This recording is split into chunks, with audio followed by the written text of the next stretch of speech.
All right, folks. I think we can get started right now. I think we're all set tech-wise with the Zoom meeting that's happening. So thanks for coming, everybody. This is the first in the event series of climate conversations for this winter season, and I appreciate all the assistance from KELT, from the Patten Free Library, City of Bath, and then our speakers tonight, which I'm going to shortly introduce. We're missing a major element tonight. Councillor Marks, who conjured this idea up, is away, unfortunately, on family business right now. So he won't be here. So we're stepping in to facilitate this community discussion tonight. If you don't know why you're here, it's because the book Paved Paradise. So the book, and we'll get into it throughout this evening's discussion, but it really relates heavily here in Bath. Parking and all of its impacts, good, bad, and ugly, and how we deal with them as a community. So we are not going to do a PowerPoint presentation and bore you for the next half hour. We're going to kind of jump right into things. The format here is going to be an informal back and forth discussion. That's why we're set up like we are tonight. There is no assumption that you have done the homework here and read the book. That's okay if you haven't. I think it's going to be a very relatable discussion anyhow. And then we're going to go over some major themes that we believe are kind of emerged from the book. And in that, I'm going to introduce what I would calling the community facilitators tonight. That's Tim Blair with the Pike Ped Transportation Committee, Deb Keller, Housing, and what else? There's other. Housing committee is my only official city committee, and then the executive director of Bath Housing. John Zittel, who's co-chair of the Climate Action Commission as well. So they're here tonight to kind of offer their perspectives on this book and the city and their roles. But for now, what I'd like to do, I didn't even introduce myself, Rod Melanson, Director of Sustainability. I never do that. I always get called out on that too. But we're going to just go around the room. I'm going to give you a couple prompts to start off this discussion about your name, your introduction, and kind of why I'm here tonight. I think that's a good place to start. And why did you, what spurred you to come to this discussion tonight? And then we'll kind of go back around. We'll do that as a quick intro so everybody knows who's who. And then we'll come back and I have one more question to follow up. Sorry. I'm Paul. Sorry, my voice is all weak tonight. I'm Paul Perkins, one of the co-chairs of the climate committee. And that's really why I'm here, because I'm on the climate committee. And this is one of our climate conversations. I don't think a lot about parking, to be perfectly honest. I am privileged or fortunate enough to have 2 electric cars and plenty of place to park them. So I don't think much about it, but I did watch a video. I'm supposed to be talking about why I'm here? I guess. Yeah, this is why I did watch a video that crammed it in between 3 and 4 on with this guy Grabar presenting in Virginia about parking, and it was very interesting. So I'm looking forward to hearing people's concerns. I'm Tom Fierick, just a citizen here for civic curiosity. I would say I have a huge relationship to parking lots since I stopped being a teenage miscreant. Other than oh. I'm Sorrel. I like the climate conversation series, so I try to come whenever I can. I have an EV, but no place to charge at home. So I think about EV parking frequently, all the time, more than I want to. Hi, I'm John Zittel, co-chair of the Climate Action Commission here in Bath. Ron, are you going to circle back to Tim and Deb and I, or do you? Yep. Okay, then I'll Yep. limit my comments right now, and I'll leave it at that. I'm Elizabeth Fanning. I am not a shoepista, but now that I've read the book, I am. So I'd like to know if anybody else here is, that would be great to know. I live across the river in Woolwich and would love to bring public boat transportation back for our area. I'm Greg Johnson. I'm a member of the Bath Planning Board, and we're working on a new zoning ordinance that will change the parking rules. Seth Parker, Director of Real Estate Development at Bath Housing. And suffice it to say that parking has been involved in many of my efforts in developing housing over the years here. And I've used the pendulum analogy a lot lately, both in terms of politics and other things. And I feel like, interestingly enough, that the parking pendulum has swung quite the other way from when I think, Deb and I have been started developing housing with Avesta Housing back in the early 2000s, and which is interesting and has been helpful, I think, in terms of facilitating a lot of our efforts in developing housing and not having parking be a huge barrier to getting certain housing built in certain locations. And so I'm just welcome the opportunity to have the conversation here. Mary Ellen Bell. I'm a longtime South End resident. I'm really here for two things that are foremost on my mind right now. One is what BIW is planning with their parking outside of town, which will affect the whole region. But really the other thing is, over even since the pandemic in the last 5 years, what I have noticed is the volume, just my own observations, the volume of vehicles going up and down Route 1, basically 295 between here and Portland, to the point where I just feel like it's like feeling like the North Shore of Boston. It is feeling much more congested, and I think that's very much related to parking. And so I think it's a quality of life thing that we really pay attention to. I'm Deb Keller with Bath Housing. Apparently I was one of 3 people that recommended this book to Chris Marks in the same week, which is kind of part of what sparked this. And I will admit that I've read the first half of the book 3 times, and I still haven't gotten to the second half. So I also haven't done all my homework, but and it's a book I say to people, like, I never thought I would. I don't read a lot of nonfiction anyway, but I never thought a book about parking could be gripping, but it has been gripping and fascinating to me.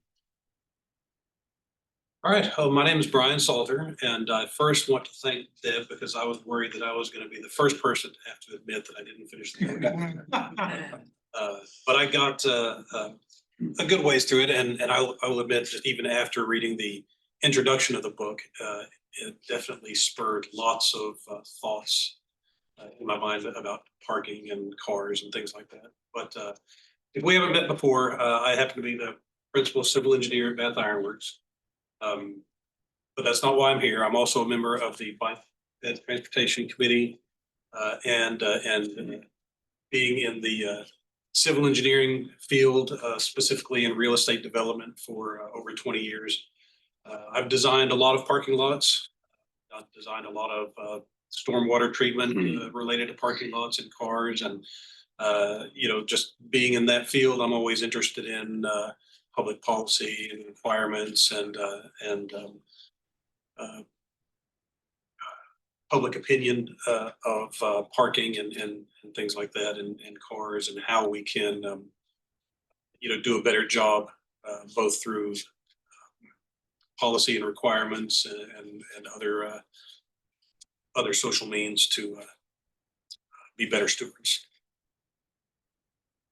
I'm Sally Pollard. I'm a citizen. I haven't read the book.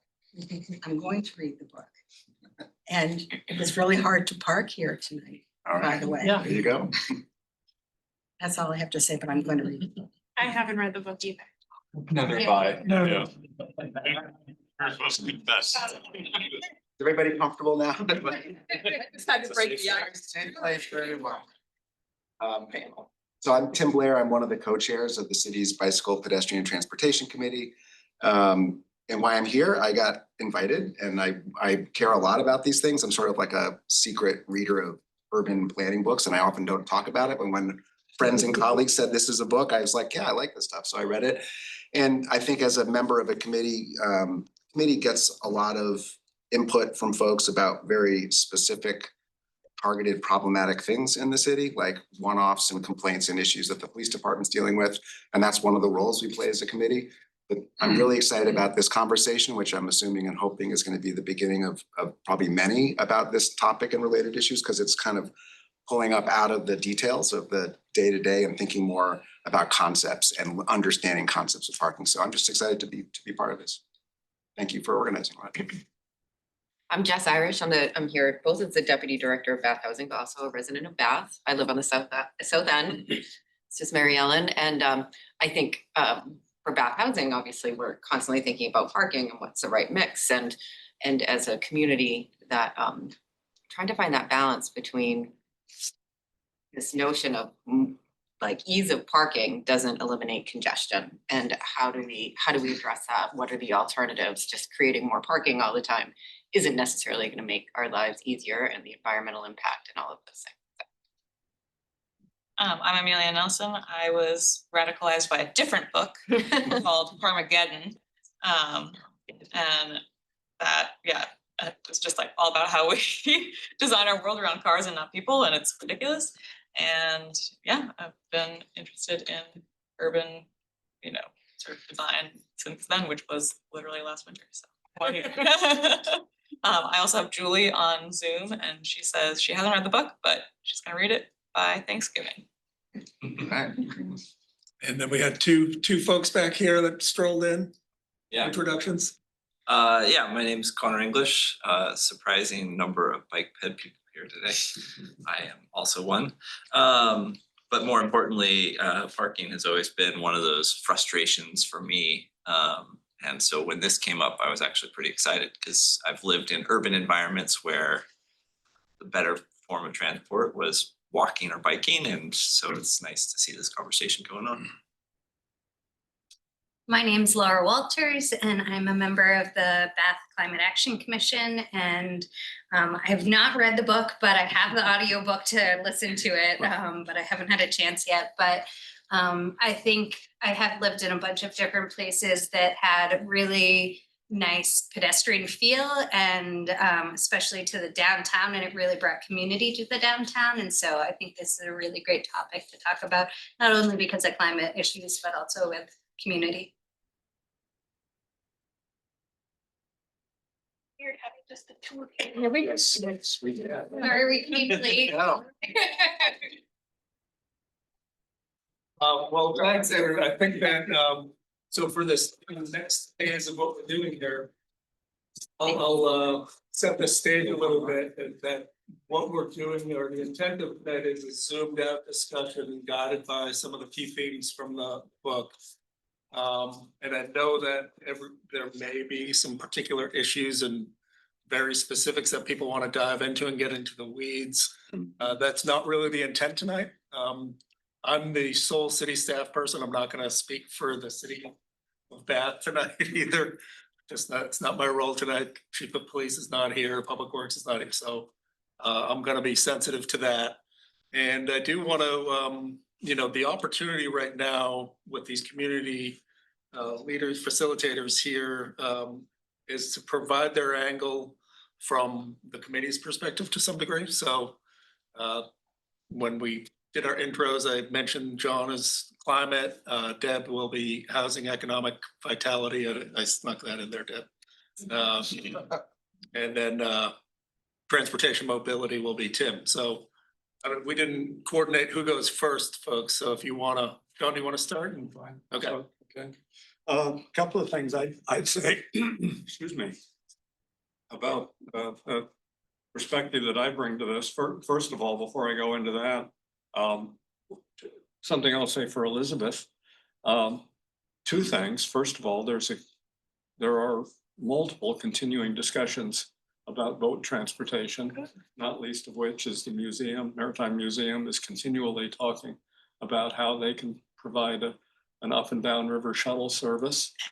The other one, which you're very familiar with, is that just a couple of weeks ago, here at the library, we hosted a visioning session looking at the future of technology in the Patten Free Library.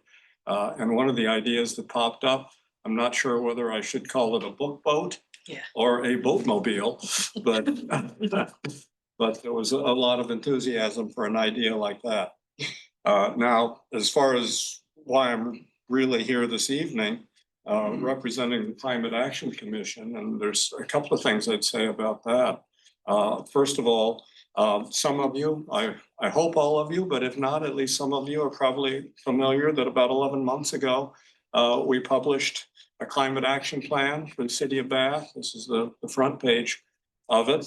It has multiple themes in it. And one of the key themes in it is transportation. Transportation comes up for a couple of reasons. One reason it comes up is because when we look at greenhouse gas emissions in the city of Bath, just under 20% of the emissions in town are from the transportation sector. And most of that comes from private automobiles. So that was a key planning issue as we developed the climate action plan. And as a result of it, two big action areas came out of it, that planning process and are part of the plan.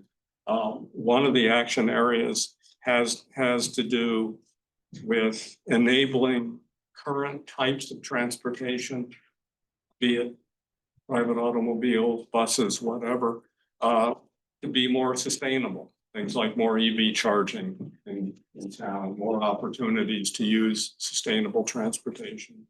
But the other key theme, which is probably the heart and soul of why we're here this evening, is to talk more broadly about other transportation options and other ways that we can think about sustainable transportation here in Bath, which gets me to the prejudice that I come into the room with, I guess. Ostensibly, the subject of the discussion tonight is parking. And parking is a really critical issue and element. But I really view it as a discussion about transportation futures. It's really about not just more parking versus less parking. It's about what other alternatives, what are the other ways we can think about transportation without building a culture that, as we've developed over the last 120 years, that completely revolves around private automobiles and roads and parking. So that's probably more than enough by way of some opening comments and preface, and we can go from there with further discussion. Sure. So I thought I'd just share, there's a ton of themes and I'm in this discussion, you all will be bringing all these things out, but just a couple that really stood out for me from a transportation and mobility perspective. One is sort of a broad theme of the book around how parking itself really does shape the way we move around our community. And so this idea of having an abundance of cheap or free parking really means that we'll then be encouraging people to drive instead of using other methods of transportation. It sounds simple, but certainly if we're saying we got lots of parking and it's free, that's an invitation to use it.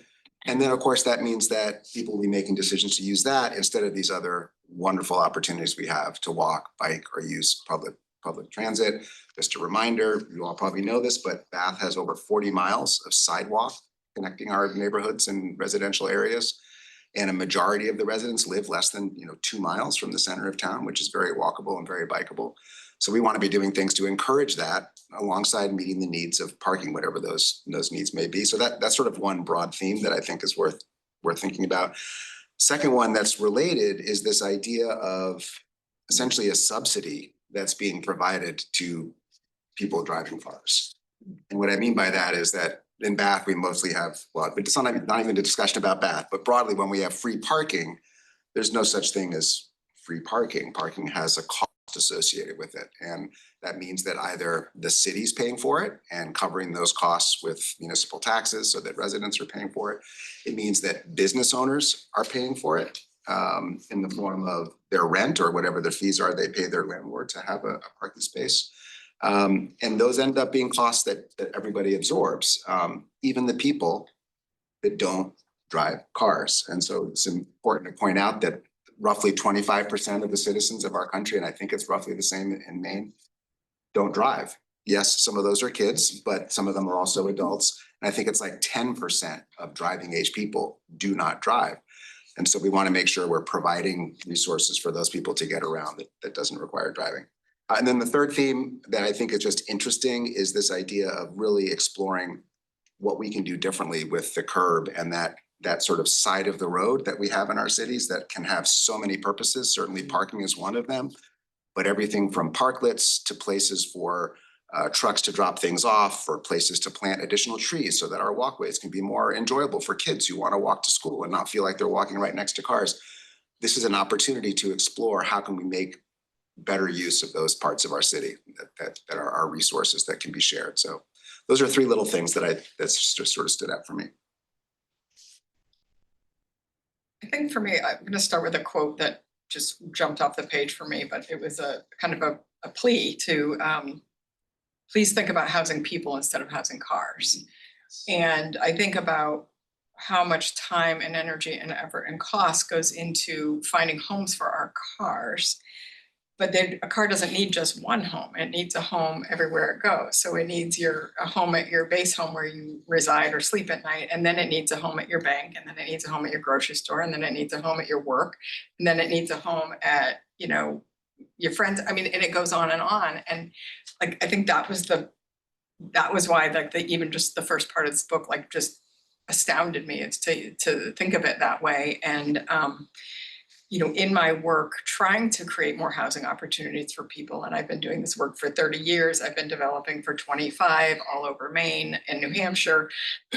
And the parking conversation gets in the way in every single conversation. Parking ends up driving the design of the building. It ends up driving everything. It drives how many units you can get. It drives and it's not just community members doing it, it's your lenders and your financiers and the grant makers. Everybody has a say and they think they know how much parking you should have.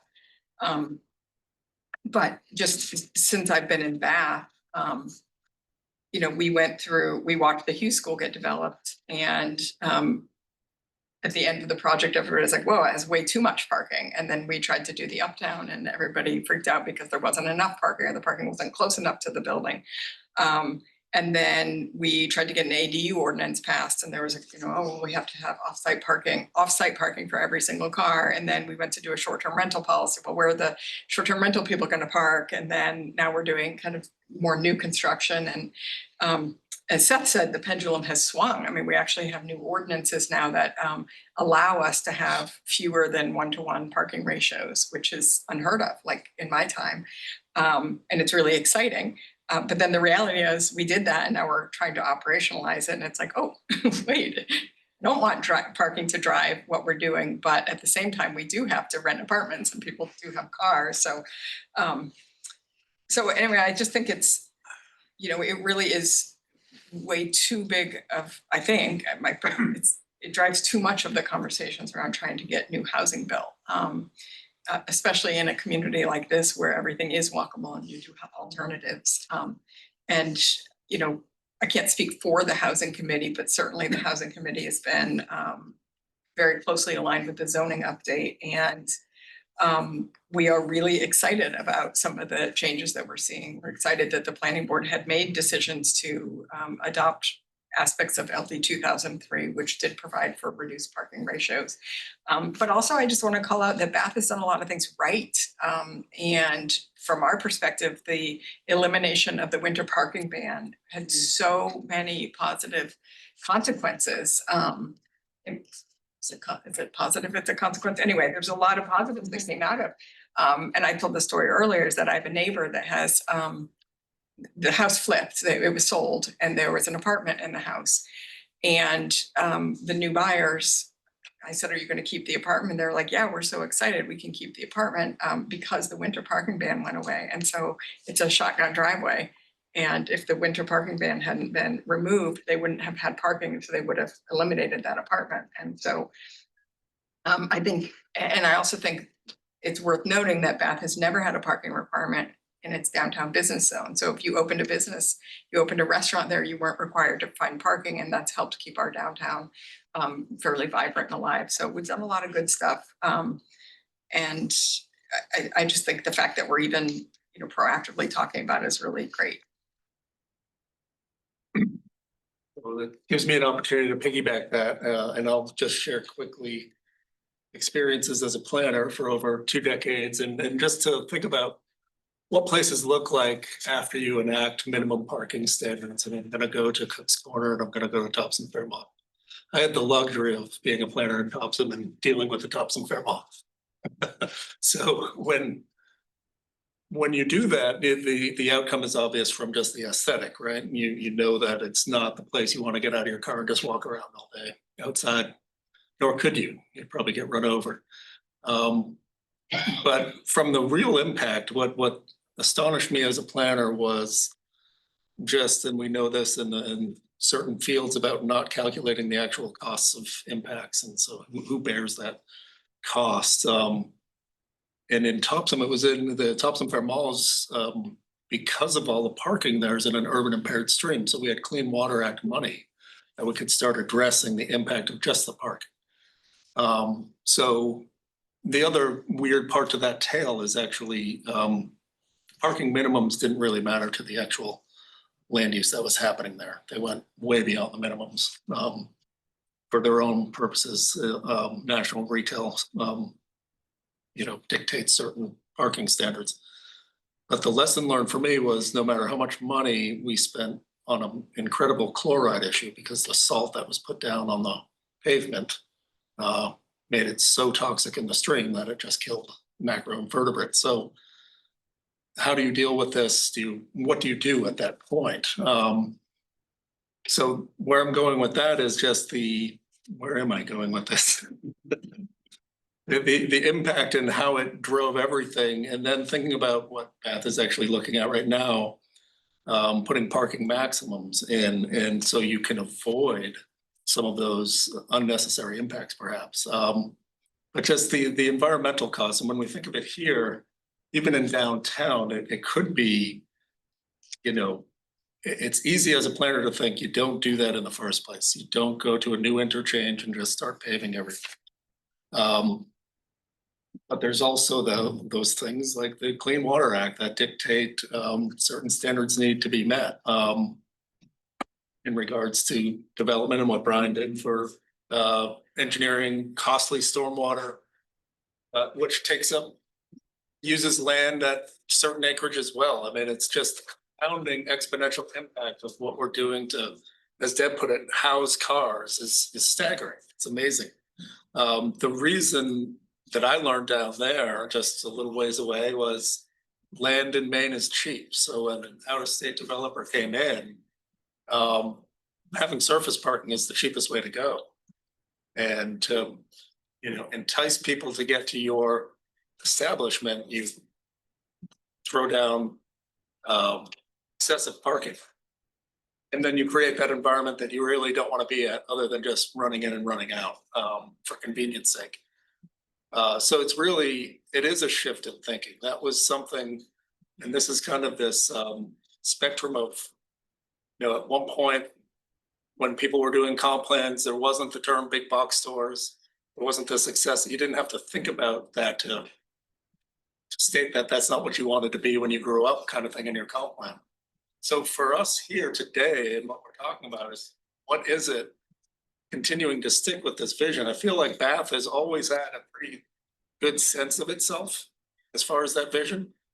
And even in the plans, not even in recent history, but long-term plans here, going back ages, there's really not a whole lot of, we want to see more parking lots in town. It's completely absent from most of the visioning that I've seen. So I'll leave it there. could keep going. Jeez, anybody can stop me at any point. So you've heard from folks here. I think we're gonna move into, for those that have read it, or those that are just learning a little bit from what you just heard. What is striking you from the book? Where we're going with this? Did we kind of hit the themes of the book correctly, or did you take away anything beyond what you've just heard? And anybody can. I just wanna, Deb talked a little bit about, so I cherry picked the book. I didn't necessarily read it all. Deb was talking a lot about the connection between parking and what, and that was one of my big takeaways from the book, was just literally the connection between parking and housing for sure, but I'd also say work. And so I wondered if anybody else picked up on anything from the book that was about that. And I certainly know BIW, I mean, that's really your driving force, it's your workforce, but you're trying to address their needs. Is that fair, Brian? Yeah, so. But I will say, building parking lots is something that Bath Iron Works does not enjoy doing. No, it's not We your favorite. like buying boat, we like building boats, but not parking lots. Right. But I wondered if anybody else from their reading had picked up any details between parking and working, because we just lived through a pandemic. And we have a co-working space in town, where we started to see some shifts in the way people work. So I just was curious if others had thoughts. Well, what my thought with that, and it keys in on something Deb said. Parking is a moving target for developers sometimes, especially housing. So perhaps sometimes minimum standards are welcomed by developers and they don't need to think about it. They just provide what the code says. But I look at it, and this is the hard part with the book, actually. It's not speaking too bad. I mean, it's a semi-generalized meaning that the porridge is never the right temperature. You know what I'm saying? So when development happens and they go to, or codes are written even, they go to a standard of land use that then, from the Institute of Traffic Engineers, there's a manual about how many spaces per square foot of housing, per square foot of whatever land use. And they utilize that general number, but it's never the correct temperature porridge, if you get what I'm saying. And that's the hardest, and I don't know how you ever get to that. So when you're talking about work, I'm assuming you're talking about adequate parking at work or not. Yeah, or flexibility, like. Or different ways to get to work. Different ways to get to work, but also how, you know, my son-in-law works, he's a woodworker and he works in a mill, and he also is a supervisor for the workers there. So he was home the other day because he needed to be on the computer to do that work. He's usually in the shop, but I was like, that's great flexibility. They let you leave the building. And, you know, so I guess I'm thinking about how creative ways that we can work can impact whether we actually have to be on site all the time and have a parking space. I can comment on that just based on what I think I got from the book, that the concepts about whether it's parking downtown or whether it's parking at an employer's location. The idea of unpacking things like the cost of that parking and making it a free benefit for everybody, and instead making it something that has a cost associated with it, so that those employees that want to drive understand that there's a cost associated with it, they pay it, or the market can give them another way to do it, like the free transit or their bike or their walking. Is completely applicable to what you're asking about. So really just opening up the discussion and saying, well, we shouldn't give free parking to all employees, because what will that do? That will encourage them to drive. And do we want everybody to drive? No, we don't. We need to have a balance of transportation. So I think opening up that discussion, whether it's for a large employer or a small employer, and saying, what are we doing to encourage ways of getting to the office? And flexibility for some employers isn't the mix, but not for a lot, you know, not for some. They don't have that flexibility. So identifying the costs, I think I keep coming back to that one, and having an honest discussion about that or even develop the tools to be able to talk about that at a municipal level would be really valuable, because that's often one of the things that comes up. Say, don't start charging for parking because it's free, and you need to say, well, actually, it's not free, and let's talk about how much it costs. So that's my answer. Well, to add on, okay, just to add on to that really quickly, I had 2 employers actually who gave me a bike just to let me borrow it for work purposes. And so then that was a motivation for me, and I would bike to work pretty much all the time because of that, because I had a car at home, but I didn't have a bike, but that gave me the option. So. I live in Bath and I'm totally bikeable to the downtown, but I work from someone's house and along like 127 in Georgetown. And it does not feel safe to bike there. And my employer has asked me, it's an easy bike. It's like 3 miles. Please don't bike. Please don't bike to work, because there's no room and people go so fast. So like the issue with people like living in a downtown area but having to commute further away is a problem. And ditto for people working in a downtown area who can't afford to live there. I mean, Tim, your comment I think is like very important and so important to think about. And the immediate objection that came into my mind was like, well, that could not be equitable. Because if you have people who can't afford to live where they work and then they're being charged to park where they work, Yes, it's such a challenge. absolutely. Yeah. It actually brings up one of the key themes of the book that I don't know made it into the one pager, but Henry Grabar argues that the free market should be dictating parking standards, not traffic engineering codes, you know. That and the sense of that is that, you know, the workforce or the housing units going in know how many spaces they need, and not the planning office type of thing. So it's a weird one to me, because it, no. Anyway. Yeah, You and Tim have both touched on a very similar topic, which is this idea of using parking as a tool, using controls over parking as a mechanism to influence people's behavior and to influence the market. And I don't know whether that's a good thing or a bad thing. I don't know whether it's the right thing or the wrong thing, but it strikes me that that's just one tool.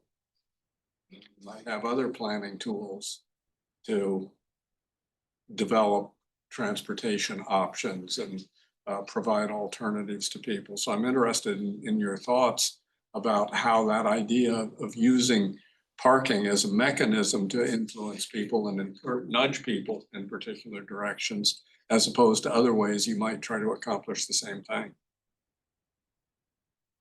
I would comment that I think parking already is nudging people. It's just right now, if we have abundant free parking, it's nudging them in a direction that's not beneficial to some of the goals that we have in our community.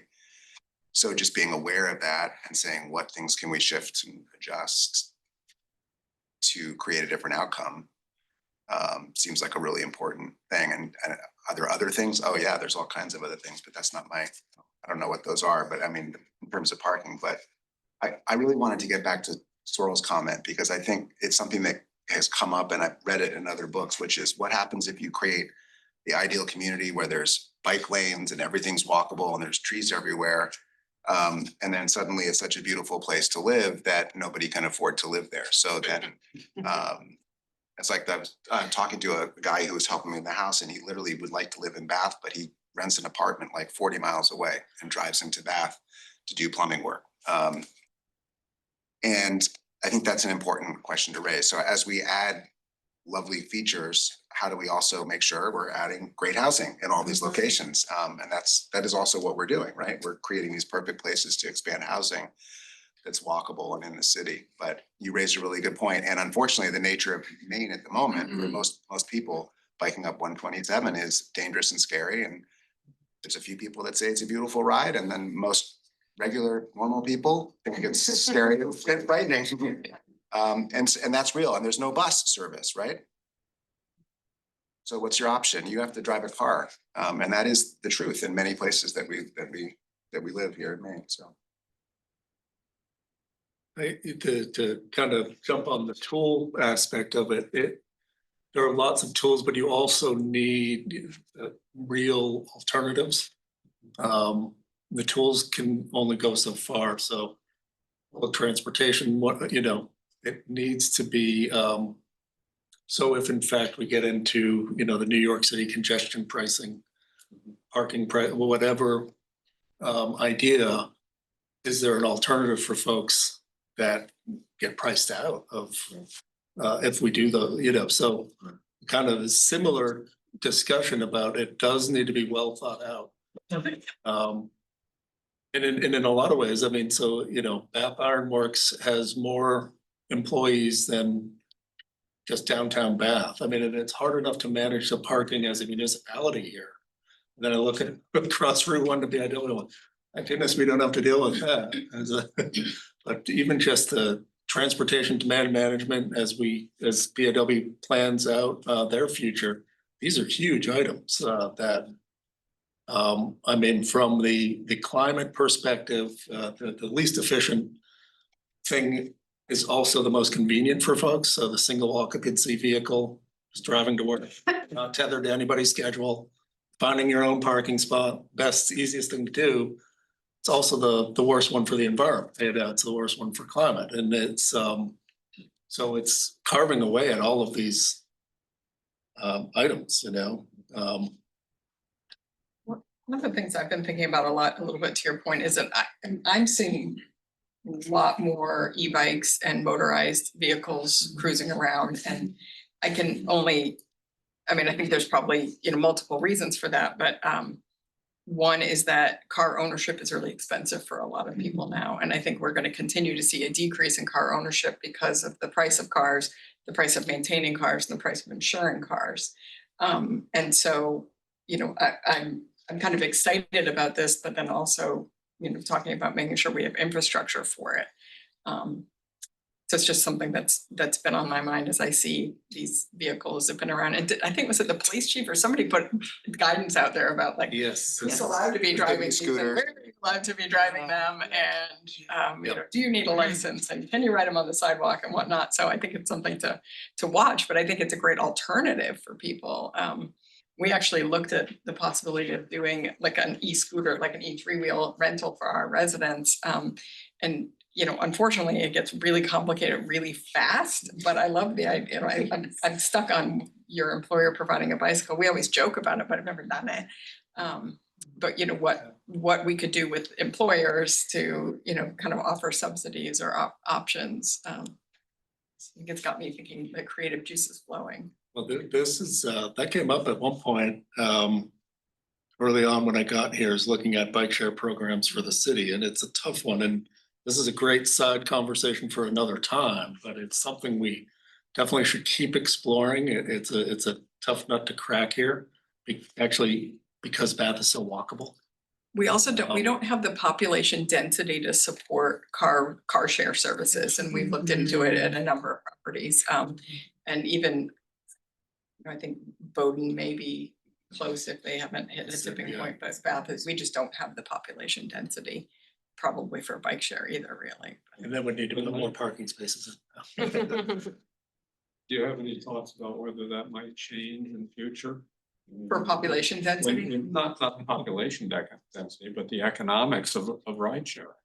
I see a lot of things I read about this, talking about where we all have it deeply ingrained into us that transportation is a product. It's a thing. We go out and buy this machine to store 95% of the time in our garage, so that other 5% we have a vehicle handy. We can look toward a future where transportation is a service instead of a product. And you're probably right. I'm sure you're right. The economics aren't there right now, but could we get there? Well, what Bath has is like, we have community grit and spirit, and who was I talking to the other day? They share their snowblower with a neighbor, and I think, I think that's where I could see some cool stuff in Bath, is like, But with a car, you can't do that because of insurance. That's a That's whole where, different like, thing. there's always this stupid stuff that gets in Right. the way. But there's and then there's also there are products now where if you have an extra car, you can rent it out through, there's like an online, There's a service. like an Airbnb for a car, extra cars and stuff like that. But I do think, you know, whether it's sharing cars, sharing bikes, sharing whatever, and sharing parking spaces. I mean, the reality is we had a property that had excess parking, and until the zoning code changes, we tried to lease those spaces, to let those parking spaces be available, and it was against the code, and it got fixed. But we're doing that at Bath Housing now, where we have less parking in our new office building, but we share parking with one of our other properties. And so, you know, I think pushing it, that's that idea, is like one car that shouldn't have to have 5 different spaces. And how can we, it's really complicated to manage, though. I will say that is like, there's not clarity for people. So people come to visit our office now, and it's kind of like, well, Parking 7, 9, or 14. but if it's before 4, then the tenants might be at work, and so you'd probably be okay to pull into these spaces. But if they come home and you're in their space, they're probably going to be really mad. And so that's something that we're grappling with, and we're trying to, like, you know, get people familiar with this idea of a little bit lack of clarity, a little bit of flexibility, but it's not how people are used to thinking. I was wondering, oh, go ahead, Jess. Oh, I was just going to say, I've been presenting kind of all the new housing that's going to, our existing tenants around town. And when I was just discussing 150 Concord Ave and the new VIW housing, they're like, that's going to create so much more traffic. And it had never even occurred to me that anyone would consider driving from 150 Congress Ave to BIW, but all of the tenants in that building just assumed they would drive 1.5 miles to fight for a parking spot. So the mindset is so interesting, and that's such a great opportunity. It's like, oh, there's going to be a shuttle, and you would get there quicker walking. Like, but that, well, of course, they'd take a car. We get as far as the park and ride by Walgreens, and then have to walk the rest of the way. If I could go back a little bit, talking about the tools and how we incentivize drivers. And one of the things that a little bit jumped out at me in reading the book was how it seemed to pit cars and parking against people, right? But in reality, it's kind of the same, right? Because the people are choosing to drive the car, whether it's sheer convenience or whether it's economics, right? And that may be the best decision for them. But maybe the tools and the incentives might need to also look at more, like you said, the alternatives to be provided, right? Because if a person is not fortunate enough to live within biking or walking distance, you know, some type of motorized transportation is a requirement for them, right? And then another concept that popped in my mind was the chicken and the egg, right? What comes first? And you can't really effectively incentivize people to change a behavior without that alternative. And it kind of became clear to me that the first step in this process might be the governments, you know, like the cities, the regional authorities, things like that, kind of going out on a limb and doing a little bit extra to get some of this public transportation started, you know, even if, you know, nobody rides it at first, at least now there's the option, right? And so people who have driven themselves up till now have a new consideration, you know, about, well, now there's this other form of transportation. Maybe I could look into that, because, you know, even if parking your car in that space is free, you know, you still have to pay for the gas to get it there, and you got to pay for the tires and the maintenance and everything. So, I mean, they're, you know, it's not, like you said, it's not free parking. It's not free for that driver either. And if alternatives start coming into the mix that are, you know, really viable alternatives to them, such as buses and things like that, I think that's going to be an effective tool, one of several, right, to start shifting that that mindset away from single occupancy cars. Can I just comment on that, is that the federal government Department of Transportation, although less involved than they previously were, is funding a Thriving Communities grant and program.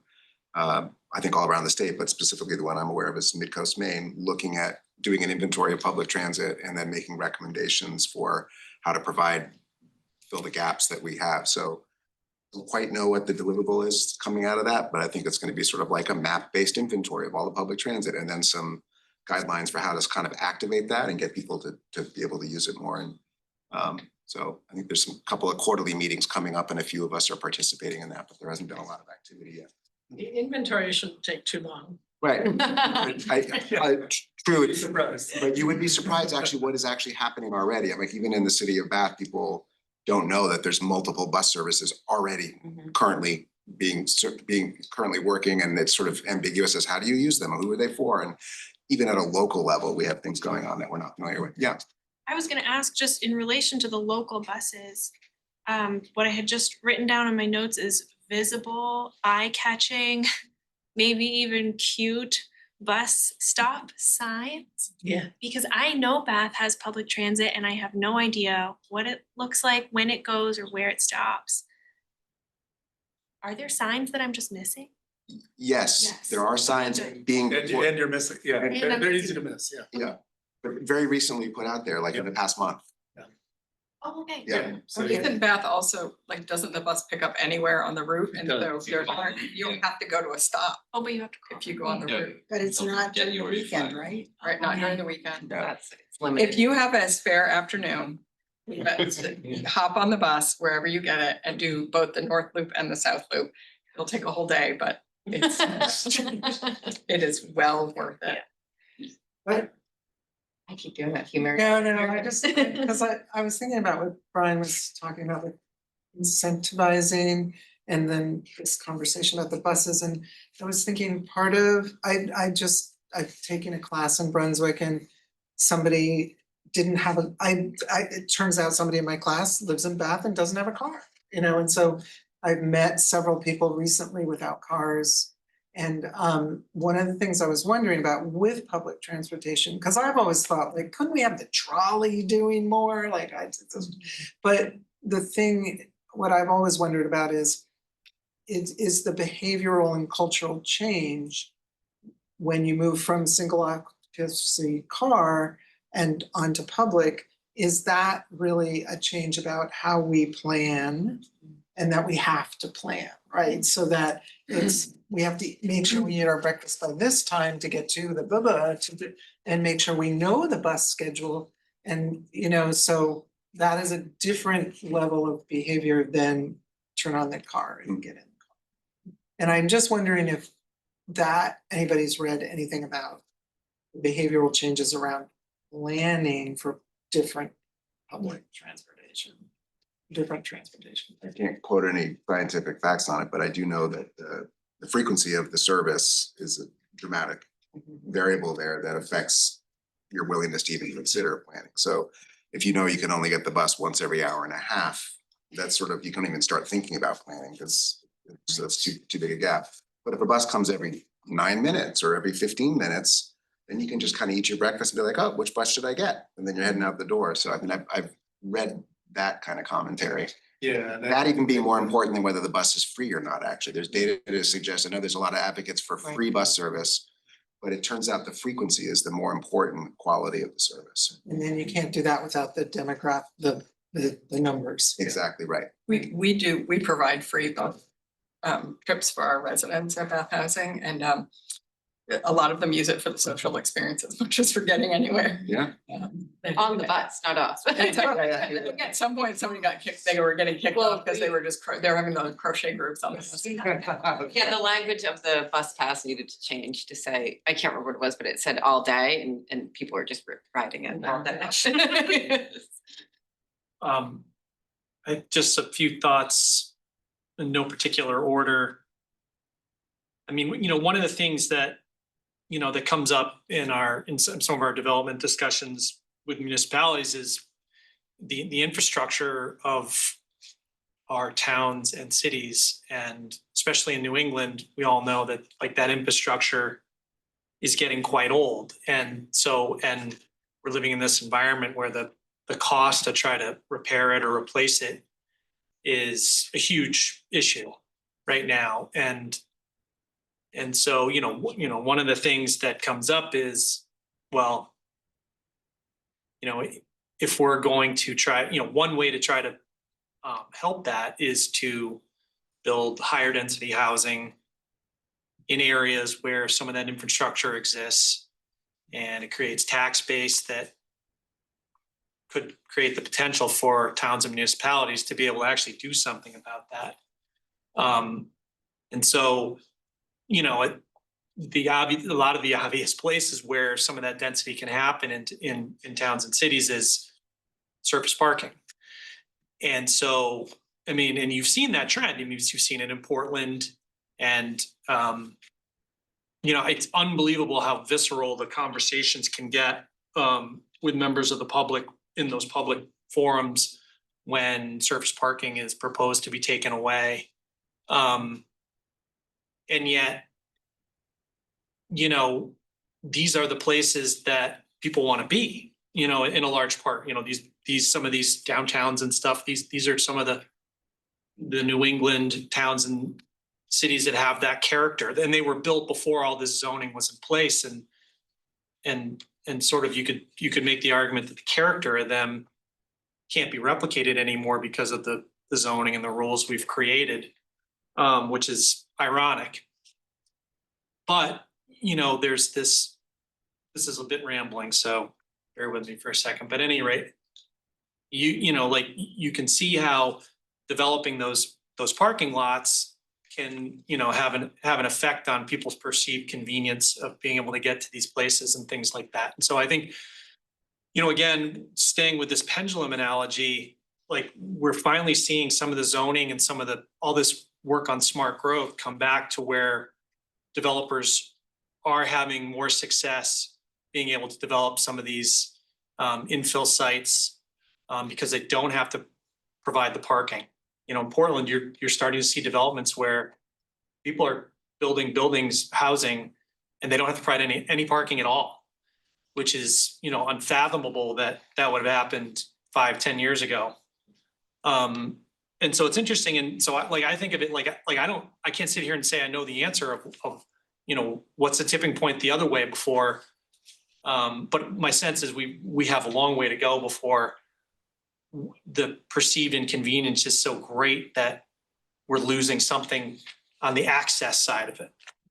And so I think of it as kind of like it's this great experiment we're all in, and there's no perfect answer. There's so many, it's all interrelated. There's so many complexities to it, but we can't be afraid to try to do some of these things. And for various reasons, to help municipalities pay for stuff, to give them the ability to repair some of this infrastructure we all rely on.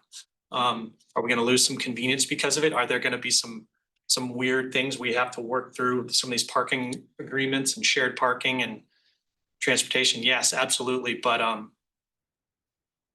don't think we have a choice. I think we have to try these things, and for a variety of reasons. Sorry, that's my rambling thoughts for a moment. I share, just a ramble as well. I live on Green Street, and every house around me has a snow blower, a lawnmower, at least one or two cars. And it's really sort of absurd from a climate standpoint. All these, all the embodied energy and all these machines, and they just sit there the vast majority of the time. And if there were an incentive, and I have no idea what it is, but for people to find a way to share on the street or in the neighborhood these machines, yes, it would take planning. Somebody, I think you were talking about that, Marianne, you'd have to start to think about planning your life a little bit more, but you could save a lot of money in buying cars and insurance and all that. You could save on carbon emissions. And it would be a more social experience also. I mean, the neighbors across from me, they're really great neighbors, but they just drive out of their driveway and wave through the window. That's all I really talk to them mostly. I don't even talk to them, I just wave. Whereas if we were walking to a common place where we were sharing things, there would be a little more social connectedness. So that's a ramble I don't have any solutions to, but a reality that doesn't make a lot of sense. I'm gonna say your ramblings are just perfect. Milan, no, it's good. But you know, one of the, just like John is saying, one of the tools, a tool could be parking. Well, I also think that my experience is that people actually don't really know how to plan well. You know, that a tool of planning could be a tool. Just like in my family, it's like, all right, time to eat, Google Doc, you know, who's making what? That's a planning tool that we use for shared meals. So it's sort of like, we need more planning tools. That's good, yeah. Ask a Bath specific question. If you could talk about like the zoning code updates that just went through and like, how do those, do they address parking in any way? Are you talking about ADUs and zoning code? Like, do you tie updates or other updates that have happened in recent history? I know you mentioned an ADU ordinance and a short-term housing ordinance, like those kind of planning things. So process wise, the land use code is going to planning board. It's gonna have gone through the public comment.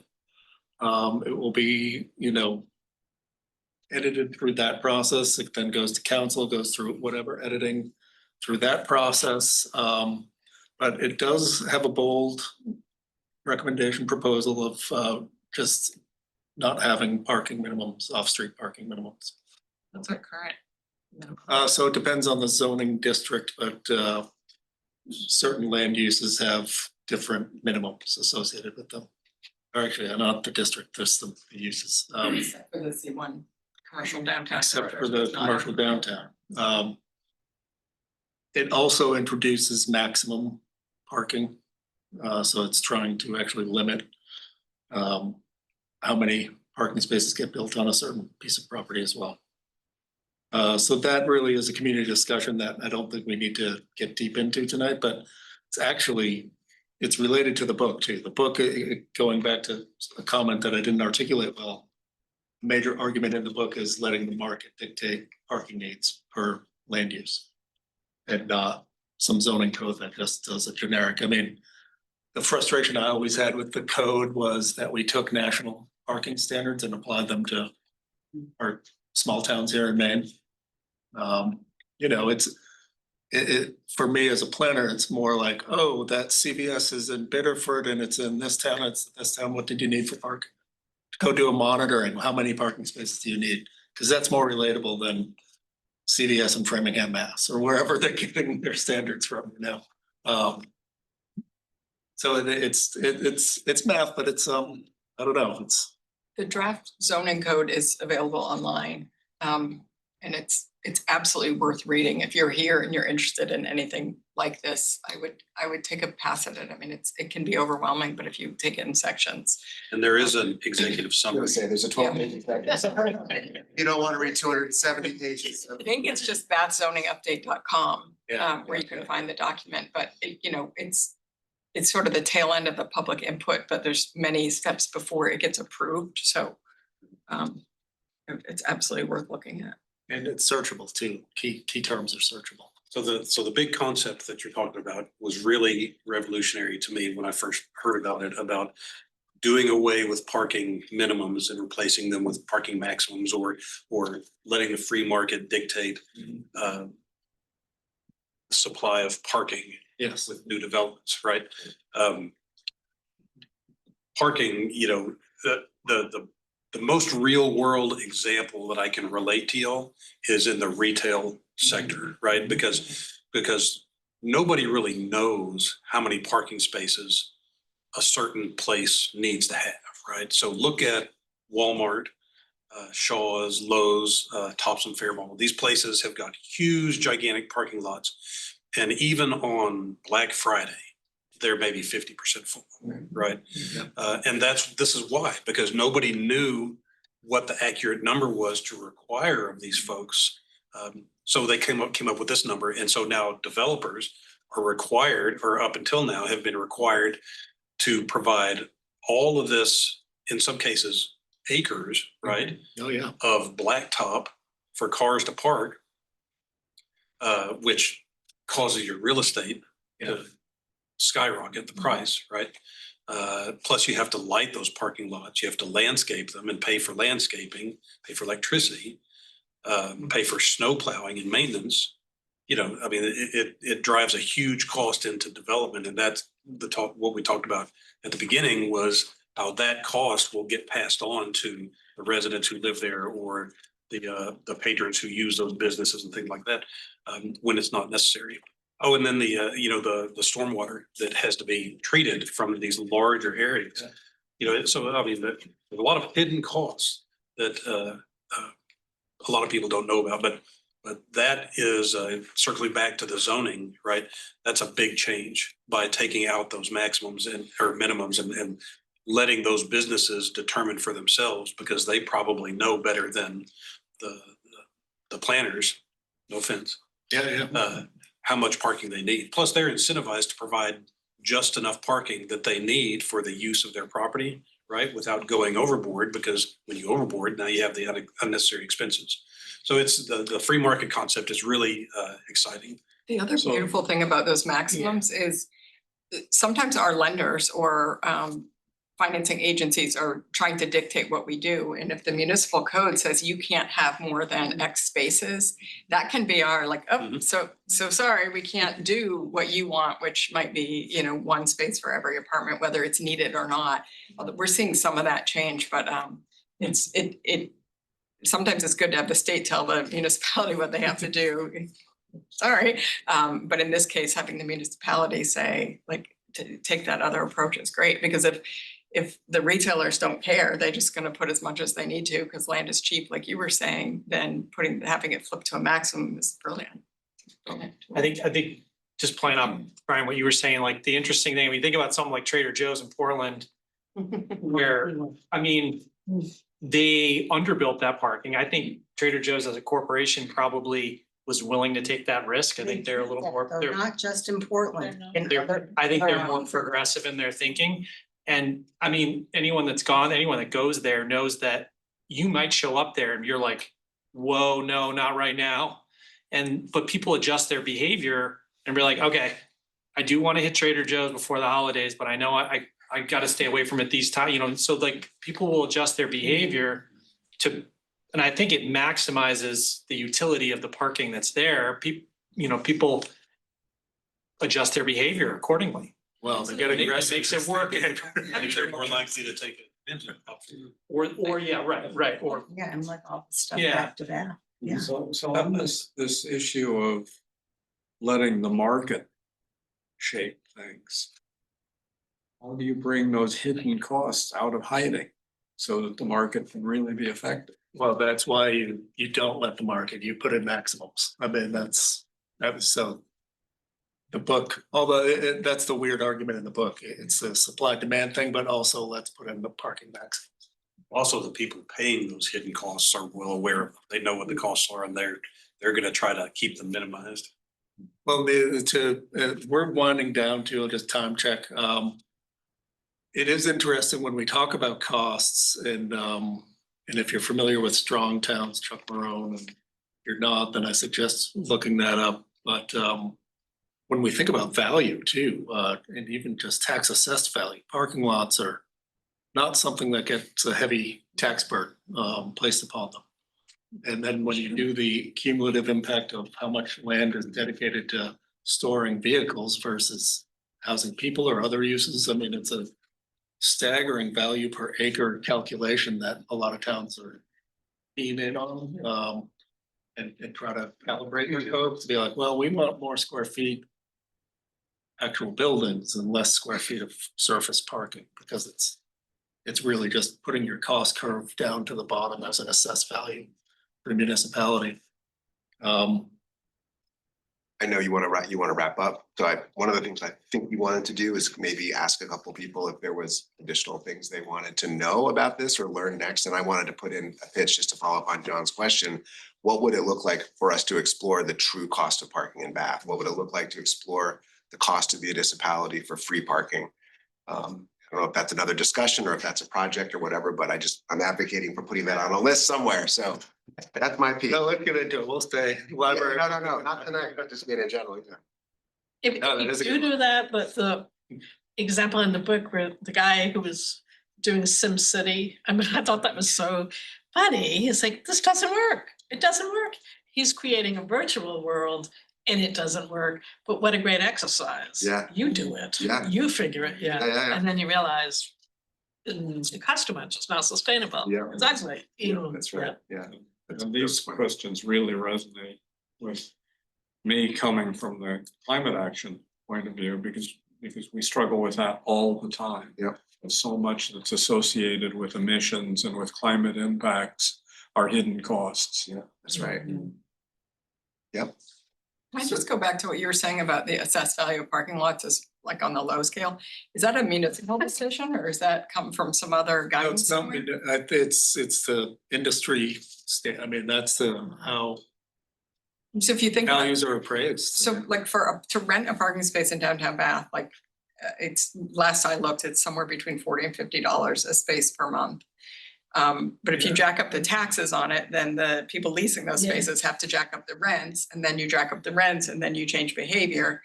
And then maybe people start carpooling or, There's very few parcels that are solely parking. There's always some other use associated.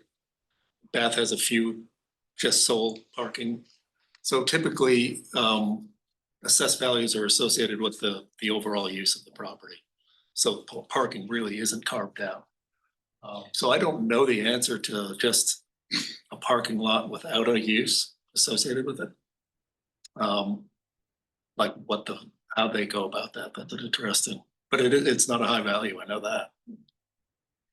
Well, something that I'm curious about is shared parking. I mean, because I know like, from my time on the council, like the staff, that parking right by City Hall is shared with the Elks. Like the Elks, they have it in the evening and city workers have it during the day. And so it's sort of like how much of that, but I know there's discussion, anyway, like how much of that happens. And I know like with BIW, with that lot that's near the visitor center, 4th of July, the farmer's market is over there. You know, how much is that going on? Cause that stuff makes sense to me. On a residential level, I naively bought a house 19 years ago in Bath with a shared driveway, like, oh, that will be fine. And it was fine. And my 76-year-old neighbor is one of my closest friends. And I'm so sorry that your neighbor just waves at you as they drive out of the driveway. But what are the opportunities for more shared parking in residential areas? Because that's been amazing for us. Well, and some new neighborhood design definitely forces that.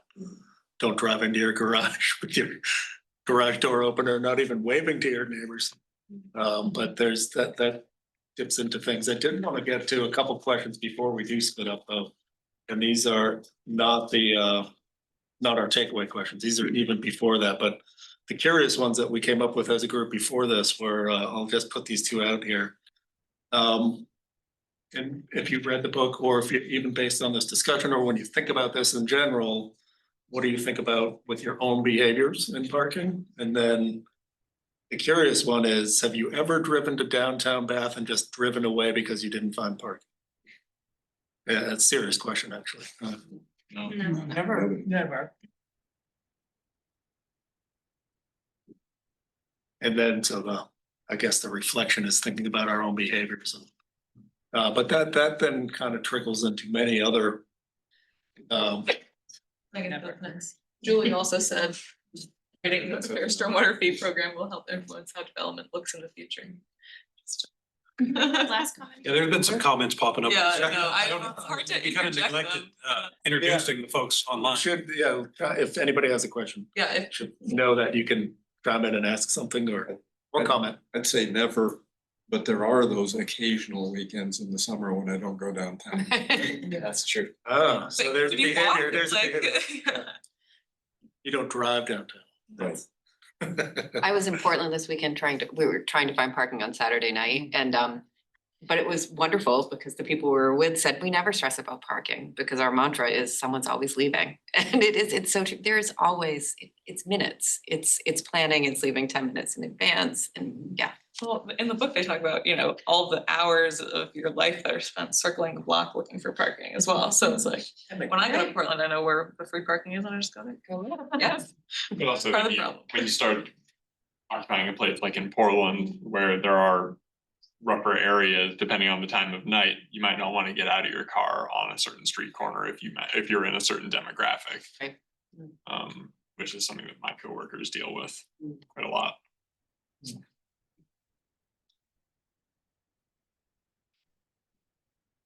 All right. Are there any other comments or questions? I think we're getting down to quarter of, we need to be out of here and completely gone by 7. So just want to make sure that we're not skipping over anything. Are there any last comments from our community facilitators?